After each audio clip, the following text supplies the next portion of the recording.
Yeah, hello, Ajelebi. Ajelebi, can you hear me? Can you hear me? Okay. So everything is cool, right? You can hear from myself. Okay, all right. Okay, sure.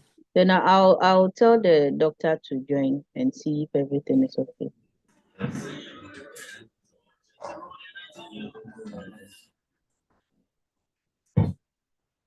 Charlie, may I then connect my phone, my laptop? What's it? May saw me Bluetooth.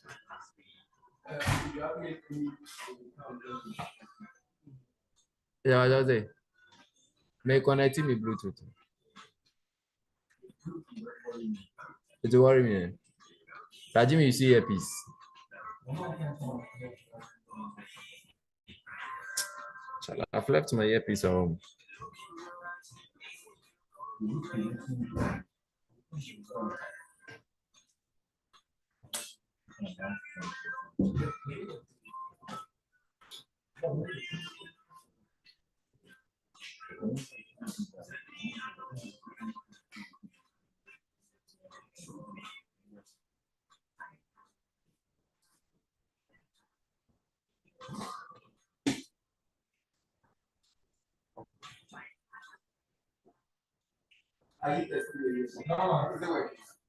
Yeah, I did test now.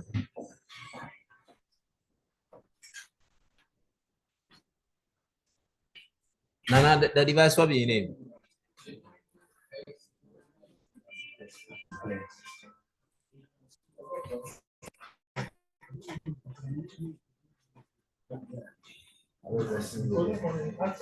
Hello. Nah, come on. Portia. Portia, Yeah, can you okay. hear me? Yes, I can hear you. Yeah, okay, sure. Thank you. Bye. Okay. Nice one, nice one. Yeah, so Ajelebi, I just spoke with the doctor. He's joining. Okay. I hope you know his name. Ben has shared everything with you, the details with you. Come again. Has Ben shared the details with you, the doctor's name and everything? Yes. Okay, sure, sure. Then the meeting will start at 12. But when we start the meeting, per the number, when it's 12, now that people will be joining. So we'll wait when we get to like 10 people, 15 people, then we start. Okay, all right, I've heard you. Okay, sure. Thank you very much. You're I am welcome. an live new. Why? Main JJ, oh. Men's week. Hey, This month is for you, the men. International Men's Week. So, no. yo, Mate. You with that. Okay, okay. Okay, yeah.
Onsi baako wɔ ase nhyɛ ɔmo fam ɔmo tuli nyinaa sɛ baako wɔ ha nso mpɛsɛ yi o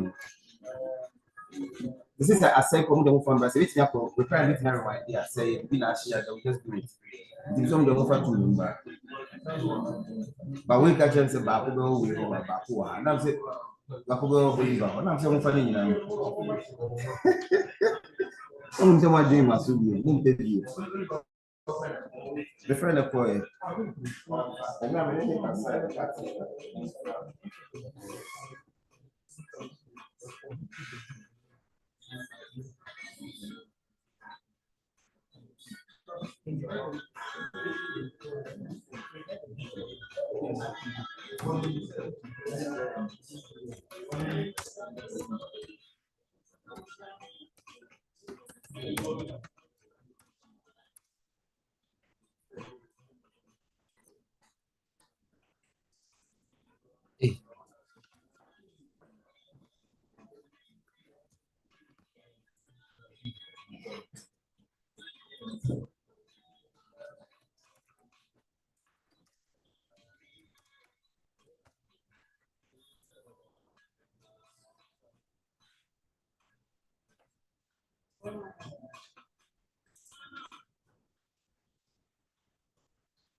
Information, early detection, treatment, and review part.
So, am I in the meeting?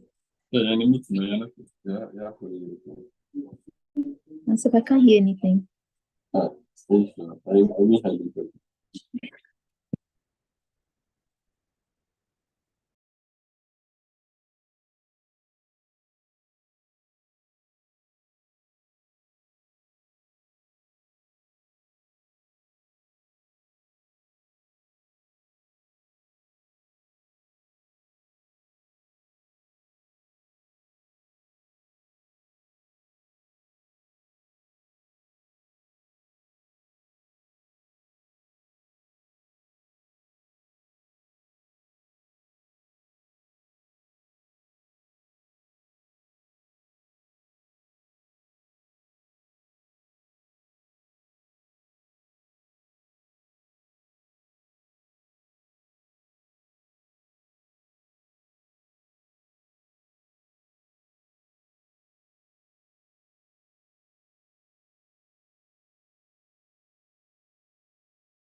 Hello, Doc.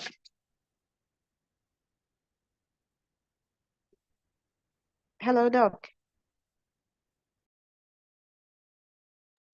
I can hear you. Can you hear me? Yes, please. I have just. Wonderful. So, Yeah, Doc, please. I can hear you. So we'll start the meeting at 12. We are waiting for more people to join the meeting. Then very we can well. start the meeting. Okay. Okay. All right. Please, I've also shared the screen. So if you have the presentation, you can just I can check. just share it. Yes, please. Yeah, I wanted to cross check and see if everything is okay before the rest of them join.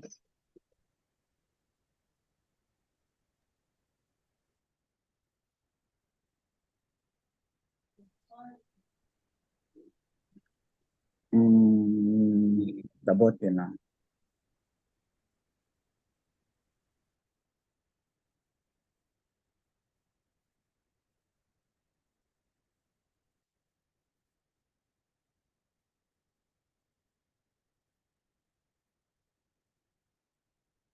So can I explain the scene?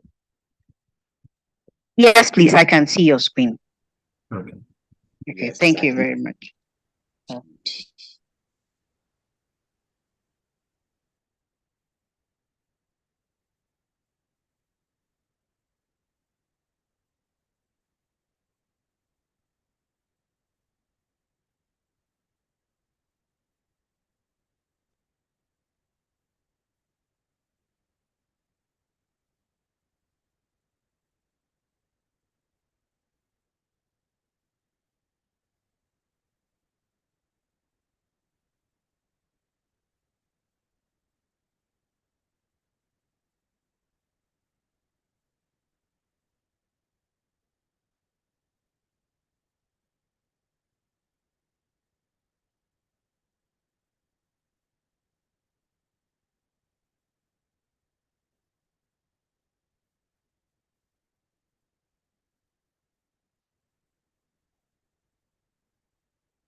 Hi, hello, Doc.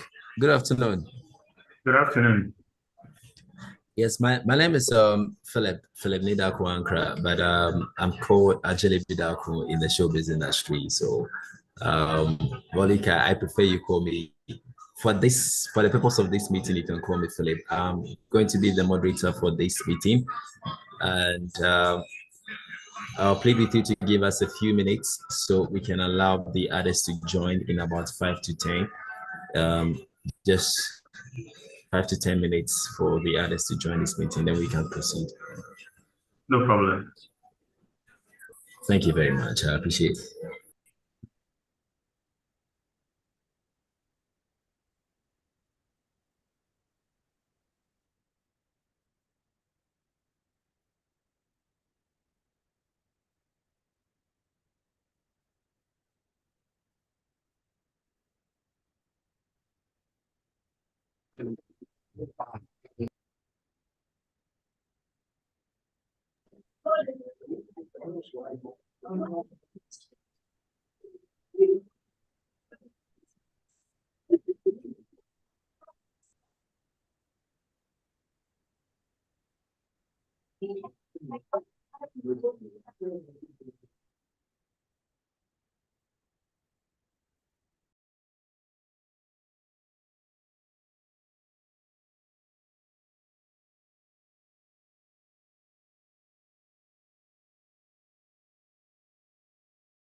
Hello.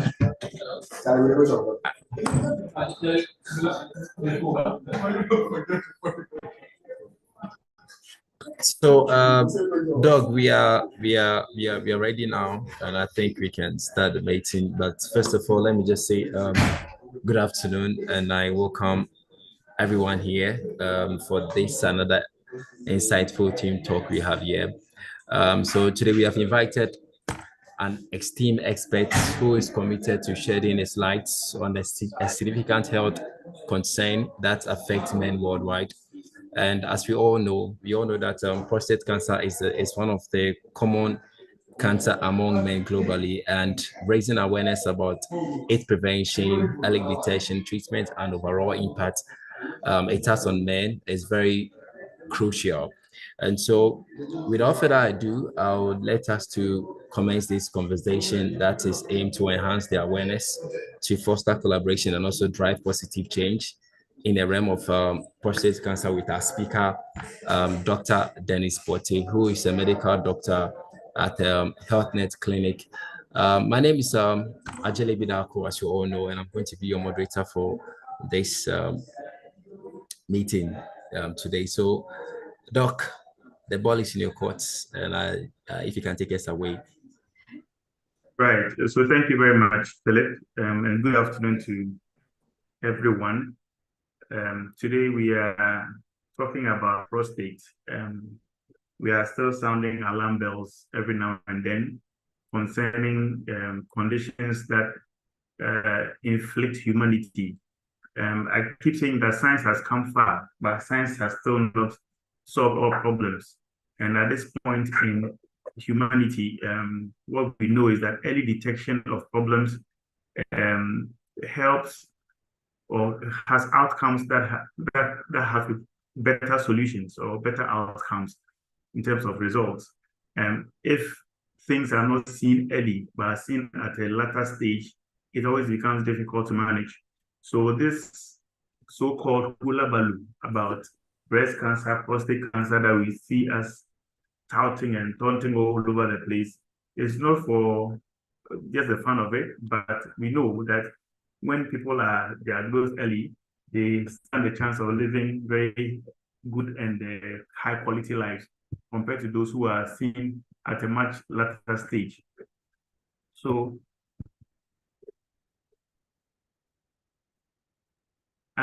for starters, the word is prostate and not prostrate. Most people say prostate cancer. It's not, there's no R. There's no second R, it's just one R. It's pro and state, prostate. So you lie prostrate when you are worshiping God or you are in a worship mood, then you lie down, that one you say you are lying prostrate. But I know in town, most people say prostrate. So that is just for correction. Now the question is the prostate is a small organ that just lies exactly beneath your bladder. So at the neck of the bladder, where you store urine and then pass urine out, for men, just beneath the bladder, there is a prostate gland. We say it's a small size, like a walnut. Now, on my slide, you can see the position of this is the bladder, and that is the prostate. Now, if you look at this view, again, this is the bladder where urine is stored, and the prostate sits just below it. So it means that anything that affects the prostate can affect the bladder as well. Now, looking right in front of the prostate, you can see a bone, the pubic bone. Every man, if you go lower down there, I think you are going towards your bladder, you feel a certain bone there called the pubic bone. Again, if you come a bit backwards, you see the rectum. This is where fecal matter is stored before you pass it out. And then you also see that in this prostate gland, there's a particular course, like a pipeline that runs from the bladder all the way into the male penis outside. And also there is this small course of a gland, seminal vesicle, and also we have what we call Cowper's gland and some other glands. They all contribute to push fluid into the prostate. So the function of the prostate basically is that during ejaculation, it pushes a lot of fluid. What constitutes your semen, majority of it is from the prostate. So the ejaculation feeling, the happy feeling, the sweet feeling you have during sexual activity, when you are ejaculating and you are screaming all over the place, is because of contraction of the prostate. It contracts and then it just releases the prostatic fluid in addition to the sperms that the testicle will bring. So this is the sperm, sorry, this is the testicle lower down there. Sperms are produced here and they climb all the way during ejaculation, all through this tube to the back and come and enter through the prostate, you see? And then the prostate also adds its fluid to it, and then it comes through here, and then it comes out as semen during ejaculation outside.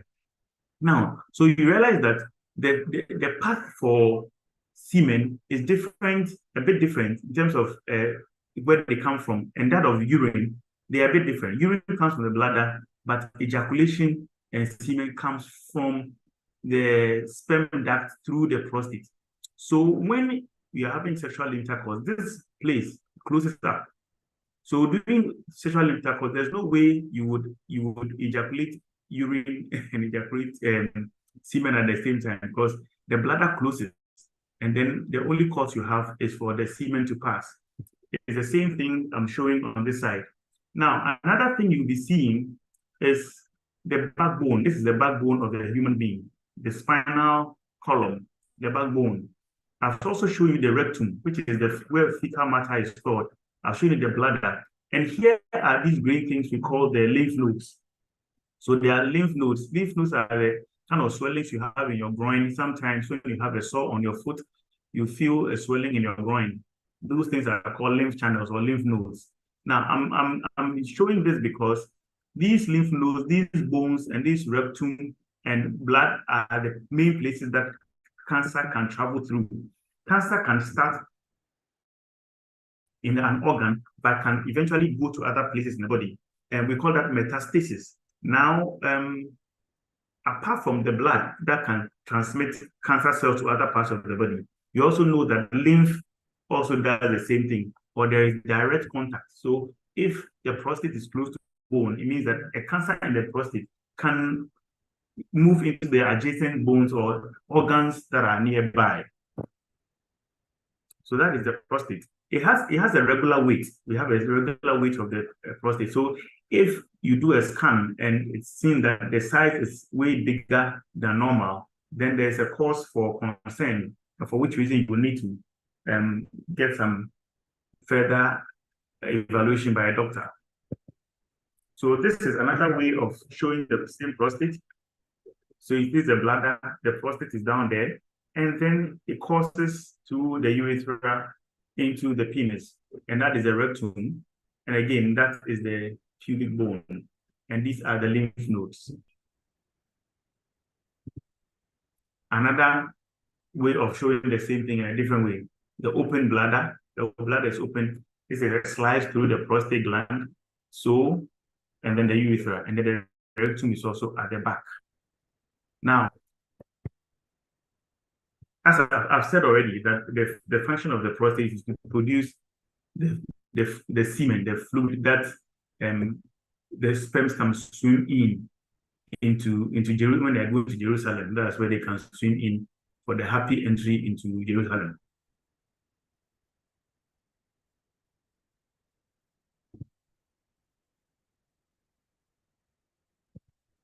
Okay. So now take a better look at it. Again, the anatomy is important to me. You have the prostate here, the bladder here, the lymph nodes there, the rectum here, the pubic bone here, the urethra here, out to the thing, the testis is here. Another way of looking at it is the bladder is here, the prostate is down here, the urethra crosses into the penis and out, with the testicle here. Now, what are the common prostate problems we have? Basically, there are three main problems: either inflammation or infections in the prostate, which we call prostatitis, or what we usually call enlargement of the prostate. Enlargement of the prostate, which in medical terms we call benign prostatic hyperplasia. Enlargement of the prostate, and then prostate cancer. So today, one of the things that you want to take away is that there are three common problems. One is inflammation of infection or infection. The other is the enlargement, and the other is the cancer. So today you at least get to understand that there's a difference between prostate enlargement and prostate cancer. People think that once your prostate is enlarged, then means that automatically you have prostate cancer. No, the two are not the same thing. And the two will not necessarily coexist. So somebody can have enlarged prostate and have problems with the enlarged prostate, but not necessarily cancer. And somebody too can have prostate cancer, but his prostate is not enlarged. There's somebody too who can have prostate enlargement and at the same time also have cancer at the same time. So there's a need to actually differentiate between them. Now, because you had inflammation in your prostate or infection in your prostate does not necessarily mean that it will turn into prostate enlargement. So we said that one prostate problem does not necessarily translate into the other. Because you had enlargement, you enlarge, and then boom, it turns to cancer. The enlargement doesn't turn to cancer. Now that is cancer enlargement. So cancer can exist without enlargement. So let's look at the enlargement of the prostate. Prostate enlargement, aka benign prostatic hyperplasia. Okay, so you know the prostate is an organ, just like you are a man and you have your muscles. When you were young, your biceps were not this big. But as you grow up, your biceps become bigger. And as a man, you're happy when your muscles are forming. Just remember that what is happening to you is also happening in other parts of your body. The size of your head has increased, the size of your heart has increased, the size of everything as you go, they grow. So it is not news that the prostate also increases in size.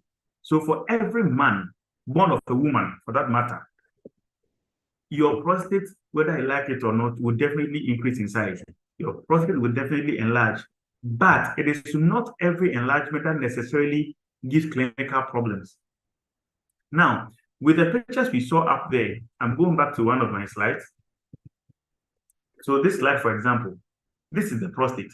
If this prostate is enlarging, it can enlarge backwards and also inwards.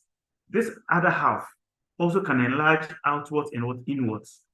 So when it's enlarging like that and it's enlarging towards the inside, then what it means is that this urethra, this passageway for urine to pass, will be closing up. So the passage for urine will be narrowing up. And therefore, the person begins to have urinary symptoms, sometimes essentially to do with difficulty in passing urine. That is the issue with enlarged prostate. When the prostate enlarges to a certain size or beyond a certain size, it begins to give clinical symptoms. But as I said, we are all having our prostate enlarged. I'll show you a certain graph that depicts exactly what I'm saying. That as I sit here, whether I like it or not, my prostate is not the same size it was when I was 15 years. Once you are a man and you're having testosterone and you're producing stuff, your prostate increases in size, but not to the point of clinically giving you problems. Now, so having said that, let's jump to this place. Now, so if you have this as a normal prostate, you see that with the normal prostate, the path to the urethra is clear, so urine can pass through the urethra very easily. Now, if this prostate begins or becomes enlarged, what it does is that it ends up closing, because as I said, it enlarges both outwardly and inwardly. This one enlarges inwardly and also outwardly. So it ends up closing the meatus or the path through which the urine can pass.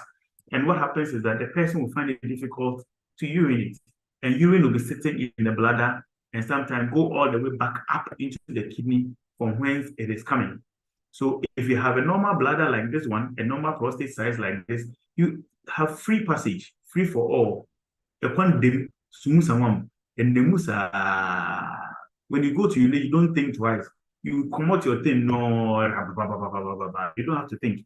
But when you have the enlarged prostate, you have the prostate closing up the passageway. So when you get to the port you are going to urinate, you take your fire gun out, and then like you'll be thinking, calculating problems. This is the problem that you can have with enlargement of the prostate. This is the same thing presented in different ways and modes. So this is a normal bladder, and this is a normal prostate. This is an enlarged prostate because the path is closed. It's the same thing here, the same thing here, the same thing there.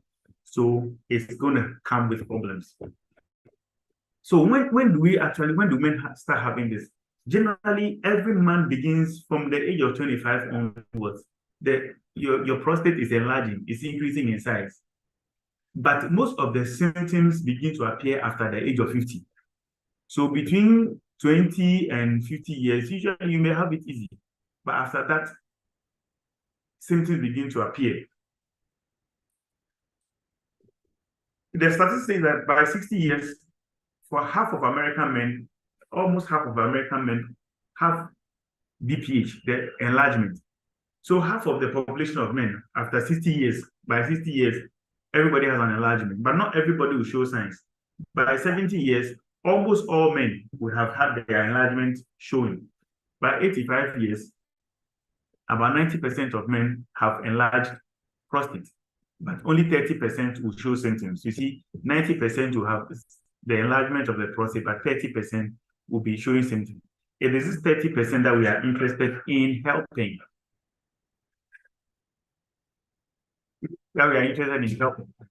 So this is the graph.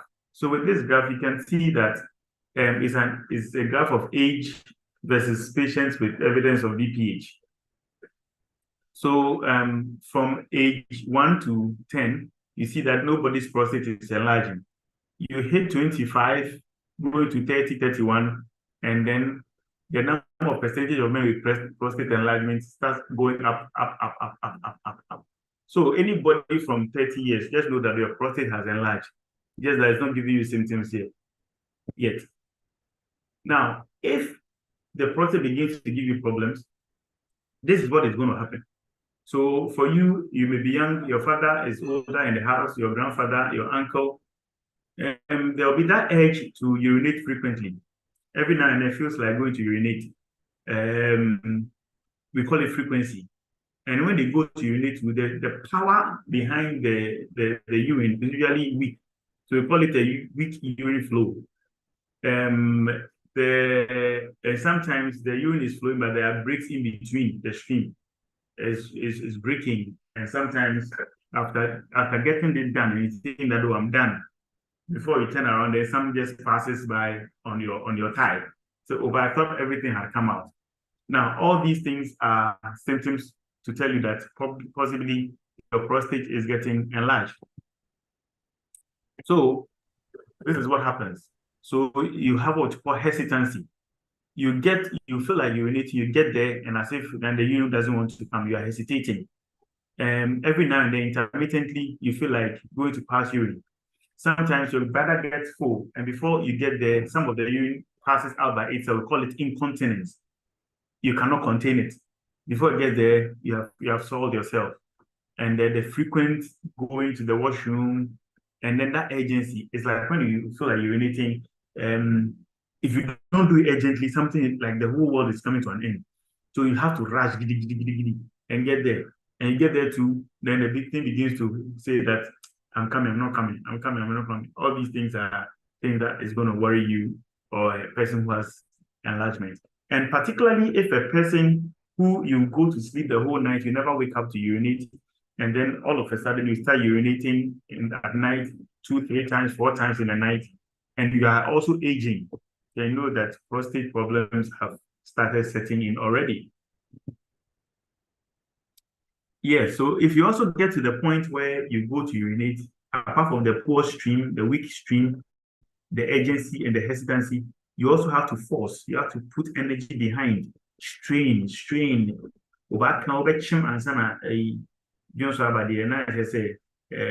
Something there. I've mentioned the terminal dribbling and then the overflow incontinence. Sometimes you cannot contain urine. Before you get there, your panties are wet. Well, there can be more serious problems sometimes. That if you are having bladder problems or prostate problems, it can lead you to having a lot of UTIs or urinary tract infections. Sometimes, as we said, it can block the urethra. The passage, the prostate enlargement can block the path where urine has to pass.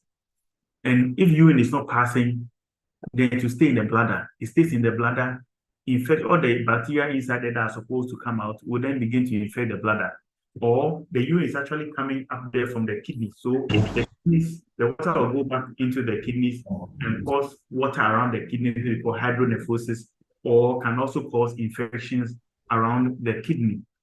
And extreme problems of prostate can even cause you to have pain at the tip of your penis, or even when you're ejaculating, we are having sexual intercourse and you're ejaculating, and you're supposed to be screaming for excitement, you rather be screaming for pain.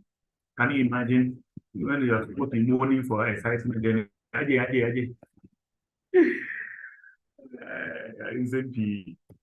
okay. Now, what are the risk factors for getting prostate problems, especially the enlargement? Number one thing is age. The number one, as we are all growing, as I said, it's there for everybody. Everybody is climbing the ladder to heaven. There's also family history. If your father had prostate enlargement, or your uncle or your brother, chances are that you could also get it as you age. People who are obese or they don't do exercise that much are also known to be at risk of developing enlarged prostate. Diabetes and heart diseases are also a risk factor that may. So it's important that we work on all these things. We always talk about we controlling our weight, exercising regularly, controlling heart diseases and diabetes if we have any of them. How do we diagnose prostate enlargement? After the age of 45, we always say that if you look at my fourth bullet, the PSA test, we have a test called PSA, prostate specific antigen. And then we also call another one the DRE, the direct rectal examination. If you can do this every year, at least from the age of 45, the PSA is a blood test. The blood test, they will take your blood and then look at the level of the prostate specific antigen. The prostate releases certain antigens into your bloodstream. So there's a normal range of between 0 and 4 nanograms per milliliter. So if you go and do the test and your values are 10, 15, 20, then it's very high. The question the doctor will ask you that maybe you've had sexual intercourse the previous day before doing the test, because doing sexual intercourse, the prostate itself gets excited. So it releases more antigens. So you don't go and do a PSA test when you just had sex in the past 3 days. So if you have to do the PSA test, it means that you have to fast yourself, do fasting, sexual fasting, for about minimum of 3 days before going to do the test. Otherwise, there may be a conflict of results. And also, some people will have inflammation of the prostate, and which would also show us increase in PSA. So the PSA test, even though we use it to diagnose prostate problems, enlargement or cancer, it may also be that you've just had sex recently. So all these things are things that would have to be looked at the time you are going to do the test. The direct rectal examination, the DRE, as we have said here, that one is a urologist, the doctor would put the finger into your rectum and palpate the prostate. And you would be able to, by our training, we are able to tell that the prostate is enlarged, it is rough in surface, it is hard or soft in consistency. If you haven't been trained, you cannot do it. So I'll show you the picture of how that examination is done. Now, so we have the direct rectal examination and then the prostate specific antigen, which we say that the PSA, every year, try and do it once from the age of 40 onwards, try and do it once. It is, even you get your value, it's not a final sentence. The doctor will do further tests to confirm whether if it's high, are there any other pointers that to say that it's cancer or just enlargement? So this is a picture that will show you how the rectal examination is done, the direct rectal examination. So let me give you a better picture. So this is the man. This is the doctor wearing a glove. You see the bladder is here. The prostate is just lying below it. So by going into the rectum, and we just palpate the surface of the prostate, and will tell us whether the surface is rough. If it's rough and hard, it's likely to be a cancer. If it's enlarged too, we will be able to know. So this is how the direct rectal examination is done. Now, what are the complications of the enlarged prostate? We have mentioned this already, that if the prostate is enlarged and water or urine cannot come out, that means that the urine will be circulating back in the bladder because there is a closure of the passage. Now, this is what is going to happen. So when the kidney will be fine, the water will pass freely. But when there's enlargement, the water cannot pass. If the urine cannot pass, it will stay in the bladder. It will cause the same kidney tube or ureter to become contortuous. And then the water will go and sit back in the kidney, called hydronephrosis. So unless the path is opened, then the water would stay up there. Now, this is somebody lying down. This is a man who is looking like a pregnant woman of about 7 months pregnant. It is not because he's pregnant, but this is how much the bladder has enlarged because of prostate enlargement. So the bladder is so huge with water. Sometimes we will pass a catheter for this person, put a rubber through the penis into the bladder, and then everything comes out. Sometimes they get as much as 5 liters of urine stuck in the human being. This is what happens. So we'll put the catheter through at this point, and it enters here. And then with this eye, the water will come, the urine will come through into a bag that is usually placed by the bedside or by the person's thigh. Now, this is what we all want to avoid. You don't want to go through this. And so we want to be checking the size of your prostate. So this person will be going to work and has this bag by his leg or his thigh tied. So the catheter is there and the urine gets into the bag. When it gets to the washroom, you go and open down here and then empty it and then close it and walking about. You don't want to get to that point. You don't want to get to that point. So that means that the person has prostate enlargement, and this prostate enlargement would have to be treated. But do we treat it? How do we treat it? What happens? Sometimes for a man like me, I'm not having any symptoms. Even if I go and check and then they say that my prostate is enlarged, sometimes, so let's just wait. We call it watchful waiting. Wait for and see if you really get symptoms. Apart from that, there are also treatment options, that medications that can be given depending on the size of your prostate, your age, your overall health. Medications can be given to you to shrink the prostate for you, so that at least to open the path for urine to pass. Okay, so those are medications that we use for prostate enlargement. Now, let's finally look at the prostate cancer itself. Now, with the cancer, as I've said already, the cells in the prostate begin to obey a different rule. Now, the cells we have on our skin, in our hair, everything is changing. They are following a certain pattern, a certain rule, a genetic information, a coded information with which we are all growing. You don't even notice you are growing. All you know is that you are growing taller by the day. You get to a point, you don't grow tall again. Everything is planned and the genetic information that we have.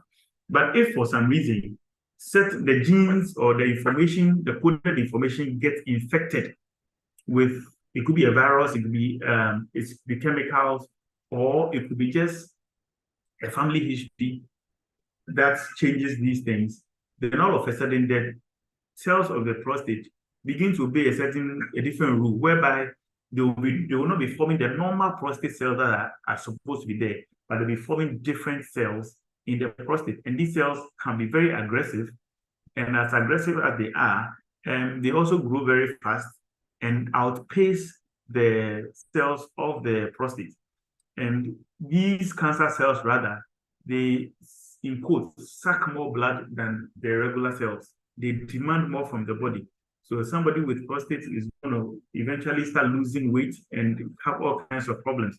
Just recently, I had to go and see the youngest case of prostate cancer I've seen in anyone. The person is less than 50 years, and he has prostate cancer, and it looks so bad that it has already traveled into his bones, it has traveled to so many parts of his body. And I was like, wow, we would expect that most cases are above 65, but this one is less than 50 years, and he has prostate cancer. So, as we say, when we say Obi, about the share, sometimes we think things are very far away until they get close to us. Now, the statistics is that every year, over 1 million cases are diagnosed. 1 million cases are diagnosed every year. But that is a lot of numbers. If you think 1 million in the whole world is a small number, just look at how many people go and watch the UEFA Champions League final. One stadium, 50,000 people. We see one stadium full of people, 50,000. So if you look at the fact that 50,000 times 20 will give you 1 million, that means that in every year, we are having 20 UEFA finals size stadiums of human beings being diagnosed with prostate cancer. That is no joke. And in every year, 300,000 of them die. So that is, you are looking at 1 million diagnoses and 300,000, that's like 30%. That's very high mortality. If you get a problem, 30% of them will die in a year. That is crazy. 1 in 6 men of African descent will have prostate cancer. So if you take African men, if you take 6 of them, 1 is likely to come down with cancer. Even breast cancer is 1 in 8 women. So prostate cancer is even more frequent in terms of prevalence than breast cancer. So if you even have a family history, then your case is even worse, where there's a high risk of you also getting sick. So that is the news. In Ghana, we are diagnosing about almost 1,000 cases a year. And about the same number of people also dying from prostate cancer. It's the second most common cancer among men. It's the 4th commonest cancer in Ghana. The incidence is increasing by the year. By the years, incidence is increasing. Now, it's important that we know what the stages of prostate cancer are. I'll come to that in a jiffy. So the last bullet says that about 1 in 6 men will be diagnosed with cancer, and that is what we all need to be aware of. Now, so let's look at the stages of the cancer. Now this is the cancer. You see the normal cells of the prostate is orange.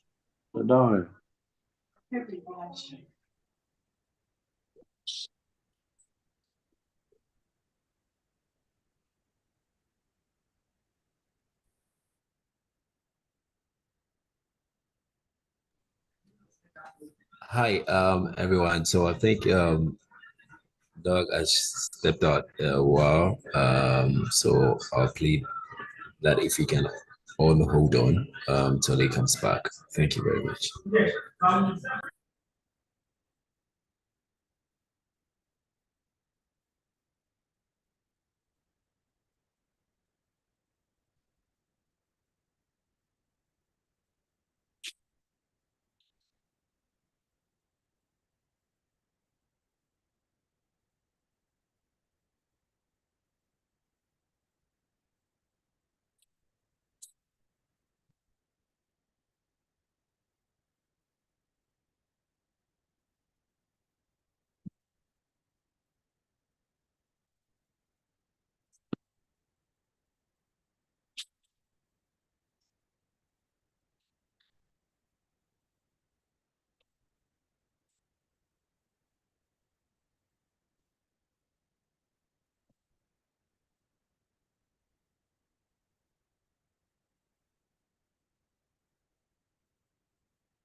Hello?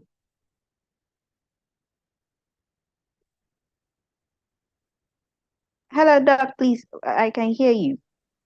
Okay, so sorry, I lost you guys somewhere. Yes. So I'm back Yes. on. Welcome, Doc. Welcome. All right. So I think I got here, and as I was saying, you see this is a regular prostate. It's not enlarged, but there's a cancer cell in there. So this is different from enlargement. Now the cancer cell is right here at a particular spot in there. So we call this stage 1, where the cancer is within the prostate at a specific location. It's not spreading out. Now, when it comes to stage 2 means that now the cancer is spreading within the prostate itself. Now it's going to other parts of the prostate from where it started from. Now, so if we say 2B, it involves more than half of the prostate. So this one, for example, will be a 2B. If it's 2A, that means that less than half of the prostate. And it's also in the same stage 2, it's not going to any other adjacent organs. Now, stage 3 means that now the cancer has spread beyond the prostate and even going to nearby organs, like the glands that help seminal vesicle and those other things that help with, you can see that here it's also entering into the bladder. So at this point, you can also see that it may be trying to enter into the rectum. At this point, it may be spreading outside, it could enter the bone. Now, all these things then will come with symptoms. Now, it's important for you to understand that if the cancer should enter into the rectum, then you are growing up, you are an elderly man, 60 years, then you go to toilet and you are seeing blood. If you already don't have piles or anything else, you need to get checked up. Maybe it could be cancer of the prostate that's eating into your rectum. Or you are growing up and then you are urinating and you see blood in your urine. It could be that. Or you are having sexual intercourse, you ejaculate, and then there's blood in the ejaculate. It could mean that a cancer could be eating in there. Or you are there and you're having bone pain. Your bones are paining you. You are losing weight. It could be that something is happening. But watch it. This is a stage 3. This is stage 3. I'm saying this against the backdrop that I'll come to what I call the symptoms. And if you look at it, I'll tell you that the commonest symptoms is no symptoms. Because if you are waiting to see all this blood in your urine, blood in your stools, blood in your ejaculate, pain in your bone before you take action, at that time it's at stage 3 and stage 4, where it is too late. So we are not using this slide or this teaching to say that wait for symptoms to happen, because usually by the time symptoms start showing, it is a journey already long traveled. Now, stage 4 means that now the cancer has spread to nearby tissues. So the seminal vesicle, now you can see the green things are now infected as well. The cancer, they are running everywhere, helter-skelter. I mean, stray bullets everywhere, shooting, indiscriminate shooting of bullets, like rebels, attacking anything in sight. And that is where it has become a bit too late. So that is stage 4 cancer. Okay, so again, for a reminder, stage 1, this is how it is. Stage 2, this is how it is. Stage 3 is spreading. Stage 4, now everybody else is involved. Now, what are the causes? We don't know. We don't know what's causing it. Cancer, most of the cancers, we don't know. We just try and find out reasons that could explain why what is happening is happening. But the point is that a doctor would always want to, well, how do I solve this problem? Sometimes knowing the cause also helps. But if we don't know the cause, we say that we have to do something. But basically, we know that for every cancer that forms, there's a change in genetic information of the cells involved. All the cells are growing at a certain pace, at a certain rate, and all of a sudden, they start behaving abnormally. And now these DNA changes are things we inherit sometimes from parents, or we acquire during a lifetime. So maybe our lifestyle activities, things we get exposed to, it could be viruses, it could be chemicals, it could be environment that can cause changes in our genetic information. But inheritance is a very strong thing. And when we inherit the things, they may not show immediately at the time we inherit them, but genes will take time, years, decades to show expression. And if anybody doubts about inheritance, what we in Africa we may call it spiritual. But you see, we don't want to hear that thing, but that is a reality we need to accept. You see somebody, a young boy who is born and he already has gray hair. Sometimes because in the family you go there and it's like that. I mean, people maybe in the mother side or the father side, they have gray hair from childhood, or is born in a family. He doesn't look like the mother, the father, but they'll tell you it looks like his dead auntie B or uncle B or grandmother B who is dead and gone. So with physical features, we inherit them. And when they are beautiful, we are happy. A woman will inherit her nice hips from her mother and she's excited. And if she has a nice backside from her mother, she's excited. If you ask her, she'll tell you that I'm shaking what my mama gave me. I'm shaking what my mama gave me. When you are inheriting all the nice things for your mother and your auntie, and you are shaking them all over the place, also remember that there are things you don't see with your eyes that you also inherited. So it's not only the hips and then the boobs and then the backside that we inherit, but there are genetic things that we inherit as well, and they will take time to show up. So when they are medically, we need to do something about them and make sure that they don't come and do us harm. So what are the risk factors? Number one is the age. As I've said, age for prostate cancer is number one. It's commoner in older people than younger people. As I said, it's rare. I've seen somebody in his 40s, but it's rare. After 50, it becomes more common. About 2 out of every 3 prostate cancer cases are found in men over 65 years. So 1 out of 3 cases will be found in men below 65 years. It's more common in African Americans than in men of other races. It's not because we are black, or it's not because the devil likes us or God doesn't like us. So Africa, why is it common amongst us? There are other things that are also common among Japanese and Asians, and they are not common in Africa. They suffer a lot of skin cancer. We don't. So that is the essence of genes and the essence of race. Every race and what they are, were kind of health conditions that are common to them. Family history, as I said, is crucial. So don't ignore, don't lose sight of your family history. If a father or a brother had prostate cancer, your chances of getting it are also high.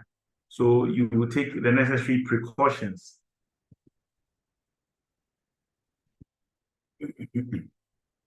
Now, what's the role of diet?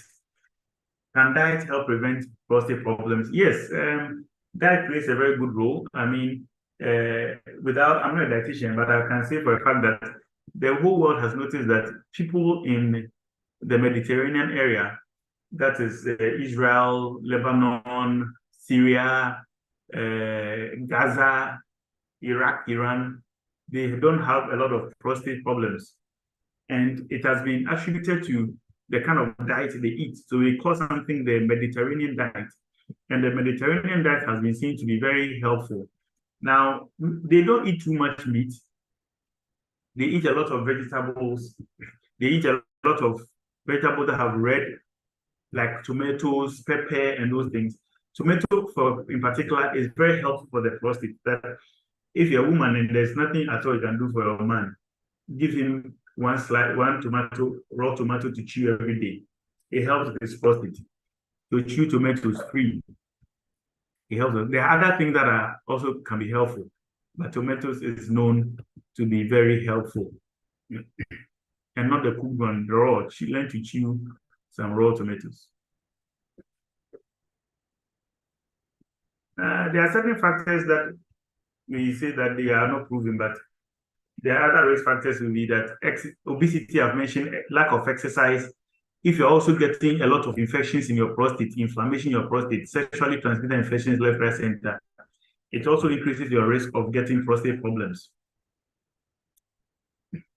And it's also said that men who have had vasectomy, who are young, and then they go and cut their tubes, they also stand a higher risk of prostate cancer. That's why the men are saying that if you ejaculate, if you have cut your tube, that means that you can't ejaculate.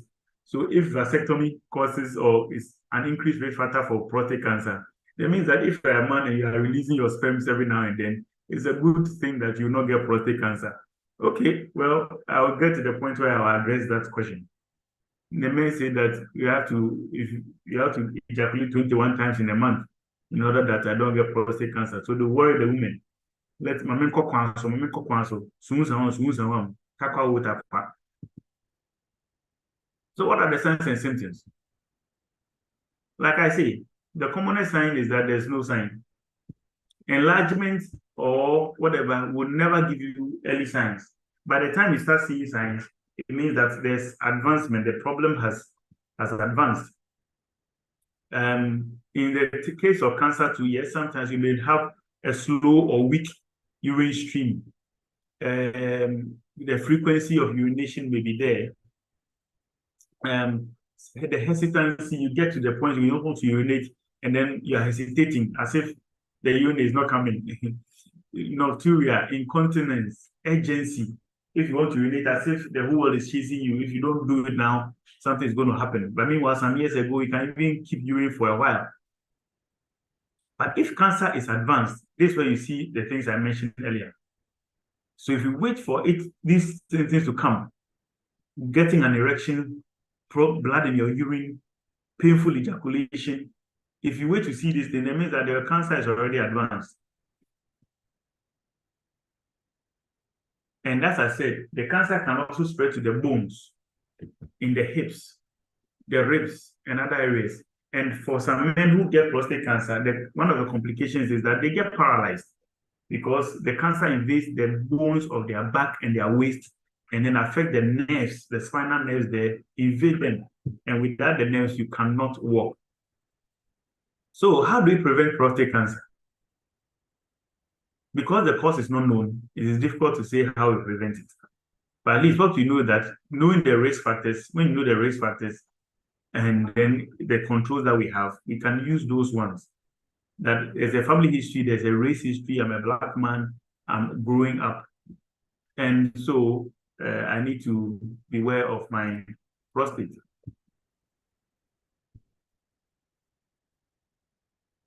So, for example, we know for now that in terms of diet, you can eat healthy foods that may be helpful. Healthy foods, limit your intake of red meat and fat. This we say all the time. Make sure that they are eating a lot of fruits and vegetables every day. Whole grains, beans, these are helpful diets that you can do. But you see, eating the helpful diet does not necessarily change the fact that you have a genetic predisposition to it. Minimizing alcohol consumption doesn't mean that because I'm not taking alcohol, I'm going to check my prostate. Eating a lot of fruits is necessary, but it doesn't mean that don't go and check your prostate. These are all helpful. So this is what I call the Mediterranean diet. So this is my personal diet I took when I was in Israel. I went to school there for some time. So you can see tomatoes is always featuring on the diet. So this is a little bit and a lot more vegetables. You see corn and blah, blah, blah. It was difficult eating this thing for about 3 months over there, but we have to try because we are not used to it. So you see a lot of natural veggies that we do. So this is tomatoes. This is again my kind of diet. I take tomatoes raw and some pear. You can have this for your breakfast. But as for us, all we know is that the fufu and heavy stuff. So the lycopene-rich diet, in terms of diet, is the tomatoes, the pink fruits. If you see any fruits or any vegetable that is red, it's very good. It contains lycopenes, and it's very helpful for the prostate. So the more variegated your diet, the more colorful your diet, the healthier it is. If your diet is just white, all white all the time, it is not helpful. Regular exercise helps prevent heart attack, high BP, high cholesterol, and it will also help protect your prostate, regular exercise.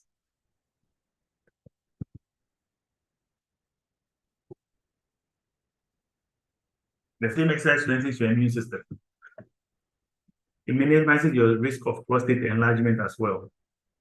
So if we all know the Kegels exercise, if we can do the Kegels exercise regularly, it helps us. It's like when you are urinating, you are trying to stop yourself from urinating, So down there, in between just below your testicles or behind your testicles, there's a muscle there. You keep cramping them together. We call the Kegels exercises. It helps with prostate health. Now, I won't go into too much of vitamins and the medications we use in treating them, but there are medications we use in treating prostate enlargement. There are medications we use in treating prostate cancer. Now, with the treatment, there are more than one way. We have a combination of surgery and radiation. We have a combination of radiation and hormone therapy. We have what we call chemotherapy, where we have certain chemicals that are given to you in order to control the spread of the prostate. But it all depends on your stage. Treating depends on your stage, how fast it's growing, how much it has spread. All these things will be considered. So this is more like the doctor's way of managing you. Finally, what is the prognosis? If somebody has stage 1 cancer, if somebody has stage 2 cancer, stage 3, stage 4, what is the prognosis? What is the chance that the person will live long after being diagnosed? Now, we call it the 5-year survival rate. With the 5-year survival rate, we are looking at, let's say that if we have 1,000 people diagnosed of cancer in stage 1, how many of them will live 5 years and beyond? How many of them will live 5 years and beyond after the day they were diagnosed? So this is how it looks like. That if you are diagnosed in stage 1, if there are 100 of you diagnosed in stage 1, about up to 90% of people would actually live 5 years, 10 years, 20 years and beyond. Now, you come to stage 2.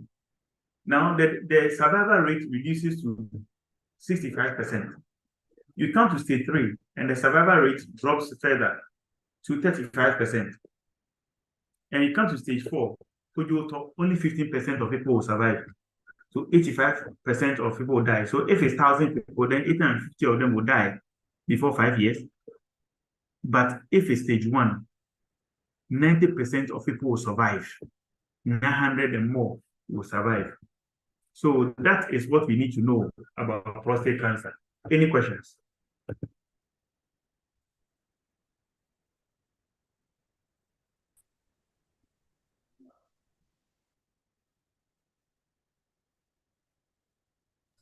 Doc, good afternoon. Good afternoon. My name is Isaac Youngson. Doc, Yes. you said that for you to be tested on the PSA, you need to stab yourself for how long? That was not clear. Yeah, so to the PSA, at least 3 days of sex. 3 days minimum. 3 days minimum. Because sex involves the prostate, so the prostate gets excited, so its hormones will also go high in the system. So if you had sex last night, like just last year, a man came to me and he went to do his liver function test on a Monday. He came to me, he was so worried. He said, "Hey, doc, look at my liver, and my liver isn't fit. They're high." So he went through and I said, "Okay, wait. what happened over the weekend? It's a weekend. I had some friends come from abroad, and yeah, we binge on alcohol. So you know the liver and alcohol, they are not friends. So if you drink a lot of alcohol and then the following day you go and do a liver function test, it will look as if your liver is damaged. Because the alcohol that goes into your system is the liver that has to work on it. The liver enzymes have to work on the alcohol and break it down. So you don't go and do a liver function test when you have just had some binge of alcohol. So at least you have to fast off alcohol for a while, a couple of days. And the same thing for the prostate. Thank you.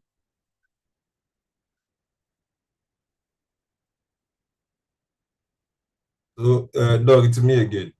Yes. I will be a lot in the night, but during the day, I hardly be. Could it be a symptom? Firstly, the doctor will find out what your age is. How old are you? And then also, if you have any other medical conditions, are you diabetic? We would also have to look at that. If you are young and you don't have diabetes, then we'll have to look at other things. So there's a lot of tests we would have to run to find out which one exactly. We as medics, we don't just listen to symptoms like you see on the TV. Sometimes the symptoms you are exhibiting may be a symptom of something else, not the common things you are thinking about. So yes, it could be prostate. If you're older, I'll think of prostate. If you're younger, I'll not think of prostate. Or I can also think of a urinary tract infection or prostatitis. So it calls for a holistic approach and not just what we hear on our radio stations and TV stations. People are, herbalists are marketing all kinds of things on our media. So you need to be evaluated. Okay, Doc, can I also come in? Yeah. Good afternoon. Yes. Thank you very much for a very insightful presentation. There's this question that has been going through my mind, and indeed, I've heard it a couple of times, to the point that I've heard a few doctors talk about it. Is it true that, consistent or frequent sex helps prevent prostate cancer or enlargement? Thank you for the question. So I knew this question would come up. It's neither here nor there. That's the short answer. There's neither here nor there. Now, some people say that they did some studies and they follow some people for a long time. People who have had cancer and those who didn't have cancer. So they use that as when we did those studies, we realized that maybe those who are having cancer, they were not having frequent sex. So maybe then that is a link to it. And then, so they say that the more frequent you have sex, the less your chance of having cancer. Another time passed, and another group of people also did a similar test, a similar survey or research. And they realized that what the other people have said cannot really be said to be true. So it's neither here nor there. But this is the answer I give to people all the time. Now, so sex is good. Sex is very helpful in a lot of things. But to think that you have genes that are likely to change your prostate cells to cancer cells, you have that genetic information, you have that propensity to have those changes in you, and think that by ejaculating semen out frequently, you don't change that genetic information. Ejaculation doesn't change your genetic readings. You understand? It doesn't change the genes that you have. So somebody says that, oh, I have the genes for sickle cell, but I've heard that, oh, if I have sex often, no, I hope you understand, it's a genetic information that will, the most important thing is that you have to look for it quickly and stop it from becoming what it wants to become. So the thing about ejaculation, yes, it can be helpful, but it is not the solution. Otherwise, we don't really have to be treating people for anything. Just tell everybody, have sex all the time, and we won't have issues with prostate cancer again. So please, it is neither here nor there. It's just the same way people say that by sucking breasts, we can help the women prevent breast cancer. So the women should release their breasts and let us suck the breast so that we prevent them from getting breast cancer. And I keep telling people that they are fine. it will be extra. But the sucking of breast you women do cannot be equated to the sucking of breast babies do. That sucking of breast is actually meant for babies. The woman should breastfeed. Because when a baby sits on the breast of a woman, 2 hours, 2 hours, and the baby will sleep, wake up again, another 2 hours on the breast or 1 hour on the breast. The baby can do that so many times in a day. But you, the man, when you go to suck, and that is what it's a frequent sucking that protects the woman. But you, the man, you go and an attempt to suck the woman's breast. You start sucking breast for 1 minute. No, your John Thomas in your panties would have risen up in glory. And then the next moment is that John Thomas will be looking for Jerusalem to enter. And John Thomas enters Jerusalem and he goes to vomit. And then John Thomas goes to sleep. And then the next minute you wake up, you are going to look for money for the home. So we, the men, you don't have that much of time for the breast like babies will have. So that thing that we, the men, say, that there's a research that says that sucking of breast helps protect women. It's the sucking of breast by babies, not with the adults. But we say that, well, keep it being so. I hope you get my point. Okay, Doc, I get your point. But so in effect, what you mean is that it could be true, it could not be true. Yes. So I just want to establish that so fact. just go ahead and have your sex as often as you can, but don't say that because I'm having sex, I'm going to check just for my prostate. I assume that because I'm ejaculating all my cancer genes away. No. Because like I say, we say that in prostate, in breast cancer, people who have a lot of children, are not likely to get breast cancer. But I know a woman who has 6 children and they say had breast cancer. We also say that women who are nulliparous or they don't have children at all are likely to have breast cancer. But there are women who haven't had children at all and they haven't had breast cancer their whole life. So there's one thing about this risk factor we talk about, and also the fact that the genes. So you can be a woman. You don't have any child. Yet you don't have the genes for breast cancer. There's no way you get breast cancer. You can be a woman. You have 10 children. Yet you have the genes for breast cancer. The genes can overpower the number of children you have had and can still have it. So there's no free or easy way out. But to say that people should just check. No matter how careful you are with breast sucking, no matter how frequent you are with ejaculation, still check.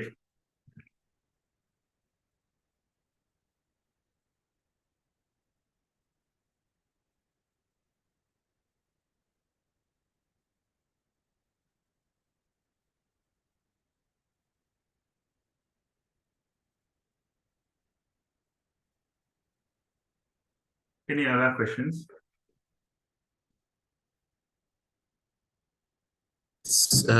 Doc, so I want to know if splitting of urine, it's also a cause or it's also a symptom of prostate cancer, or that has to do with something else? Thank you for your question. Splitting of urine. So we call it bifurcation of urine. So somebody is going to urinate and then the urine comes in 2 streams. Now, those things are not necessarily anything to do with prostate cancer or prostate enlargement. They may have links though, but essentially, usually what causes that is something called urethral stricture.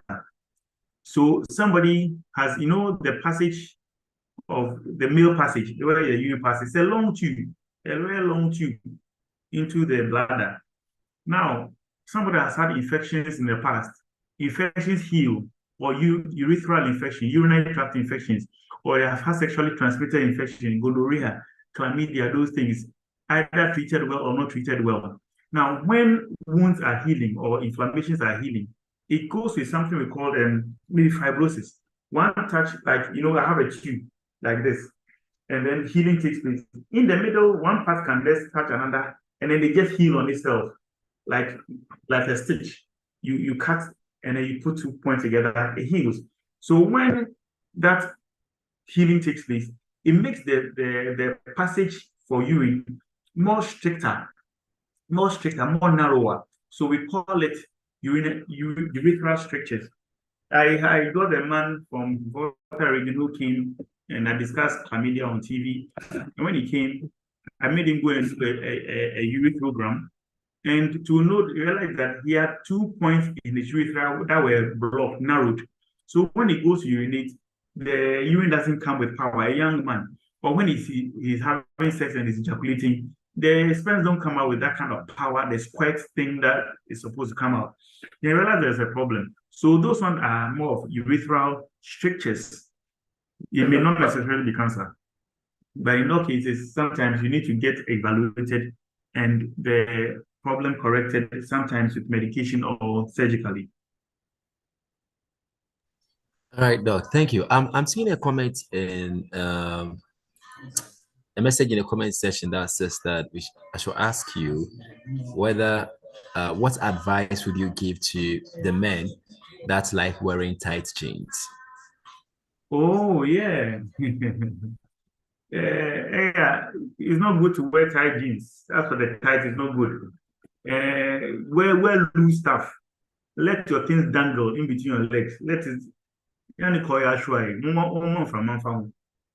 There's a song that goes from.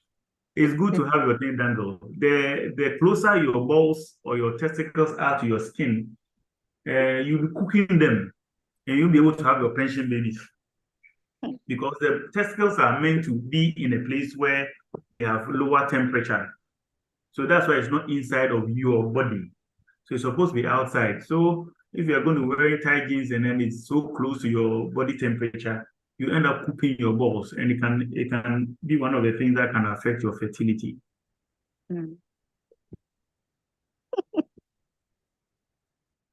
Thank you very much, Doc, for thank you very much for the answer. Please, if there is any other question, you can ask.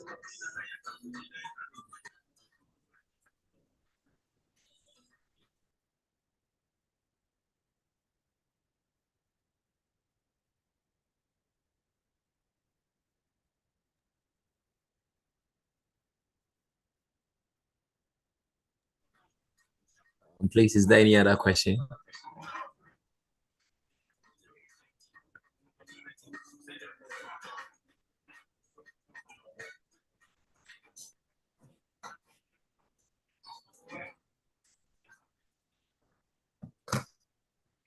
Okay, so it seems there's no any other question at this moment.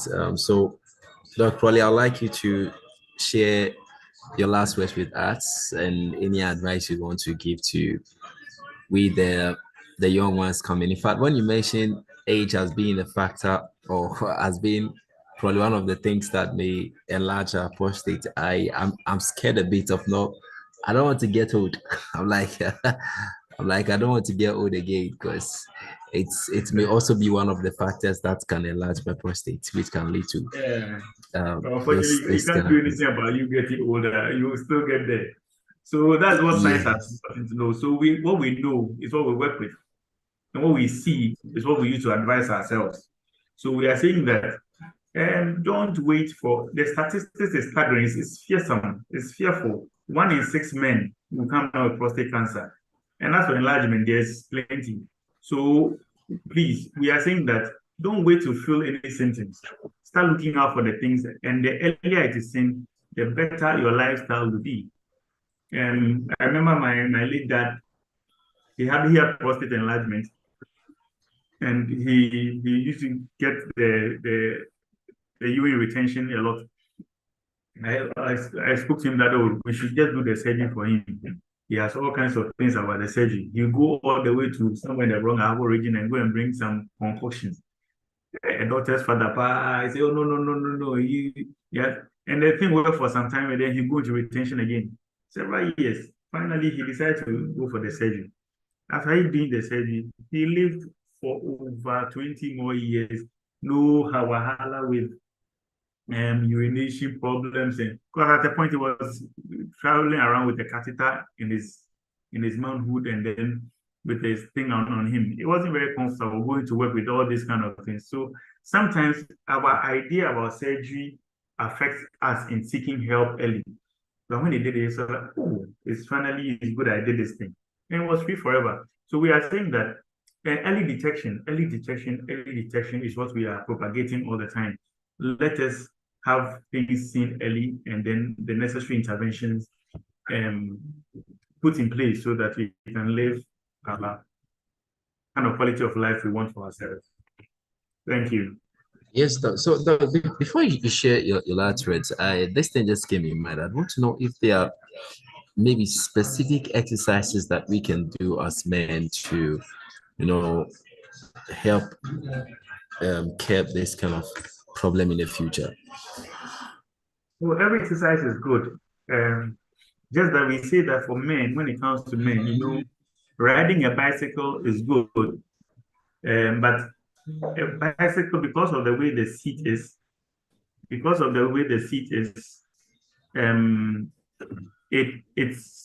fits that your prostate directly sits on the seat of the prostate or of the bicycle, so it ends up rubbing the prostate a bit. So we should be careful with cycling. So if you are going to do PSA2, don't go and cycle for so many hours, and then the following day you are going to go and do a prostate exam because you have excited the prostate some way, somehow. So the hormones are likely to be high. But any other exercise at all, any exercise that helps the heart also will help the prostate. Any exercise that helps with weight control also helps the prostate. All right, sir. Thank you very much. So please, before I ask, once again, I'm asking if you would want to ask any other last question you can ask, then we can actually put this to an end. So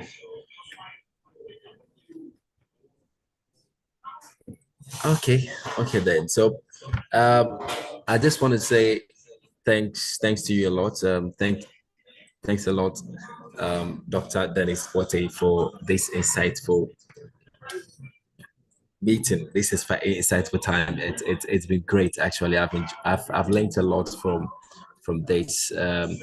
We would also try as much as possible to exercise and also get to know the early course of the prostate. Hello. Yeah, so hello. we now understand how to detect the early cause of prostate cancer, and now we are aware of it. We've gotten a deeper understanding of it. So thank you very much, Doc, for this great presentation. It's a pleasure to have you with us, and we appreciate your time. Very well. And my pleasure as well. Thank you, sir. So thank you everybody for joining us. It's been great. Thank you for your time. Before we go, I'd ask to call Mr. Boafo, Kwabena Boafo, if he's on the call. Mr. Boafo, if you can help us to close this by praying for us before we leave.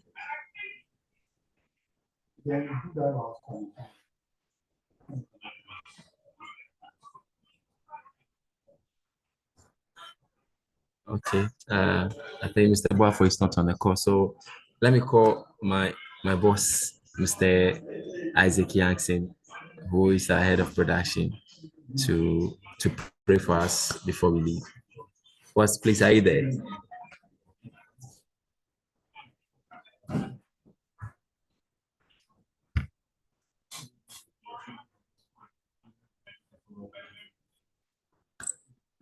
All right, I think I would have to pray myself. So let me just say a short prayer and we're done.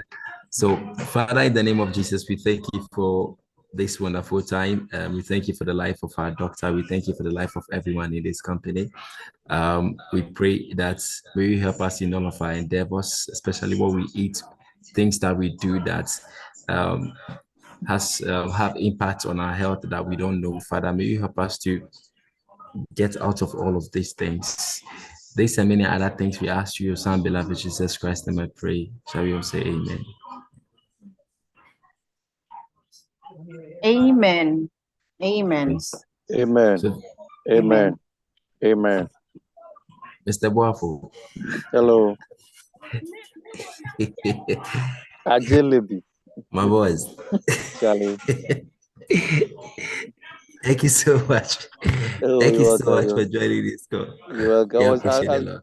Yeah, I've been on, but I was a bit upset with something. That's why I couldn't come in. But I've been following though. Yeah, I've been following. Yeah. Okay.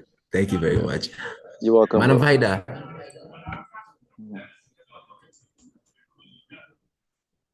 So thank you everybody for joining this team talk. We appreciate everyone. So in that case, we bring our meeting to an